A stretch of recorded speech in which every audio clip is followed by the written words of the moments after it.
How many protons, neutrons, and electrons does the atom 39K have? First of all, I gave you a little guide here that describes how to figure out the number of protons, electrons, and neutrons. What I said is the number of protons is always equal to the atomic number, and it's basically like the social security of your element.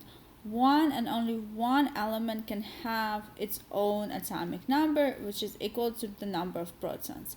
For example, lithium always has an atomic number of 3, and it always has 3 protons. If an element has 3 protons, it must be lithium. Now, the number of electrons are equal to the number of protons if your atom is neutral. If there is no charge, then the positively charged protons will neutralize the negatively charged electrons, and therefore in a neutral atom, electrons and protons will be equal to one another. And the last thing I wrote is that neutrons are equal to the mass number minus the number of protons, or the atomic number. So the mass number in this periodic table is on the bottom, but in my problem the mass number is given to me here. So if your teacher or your professor gives you an element with a number, that number will be the mass number for your atom. So let's go ahead now and figure out how many protons, neutrons, and electrons does 39K have. First of all, let's go ahead and find K on our periodic table, which is potassium, and it is right here.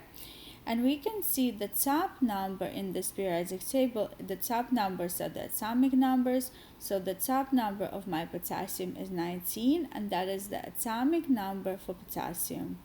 What does it mean? That means my potassium must have 19 protons. So in this case, I will have 19 protons again because I found my potassium on the periodic table, and the periodic table tells me the atomic number of potassium is 19, therefore it will have 19 protons.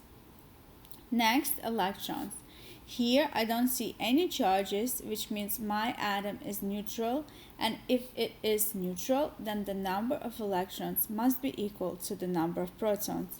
I already figured out I had 19 protons, therefore I must have 19 electrons. The last one is number of neutrons. Number of neutrons is equal to the mass number minus the number of protons. My mass number, you can see on the periodic table their masses as well. But if the number is given to you in the question, then that is the mass number that you should be using. So this must be my mass number. And I wrote here that neutrons are equal to the mass number minus the number of protons. So if we take mass number 39, subtract the number of protons, which is 19, and we're going to get 20. So 39K must have 19 protons, 19 electrons, and 20 neutrons. This is Maya from Transformation Tutoring. I really hope that you found my video helpful, and I cannot wait to see you in more of my general chemistry and organic chemistry videos.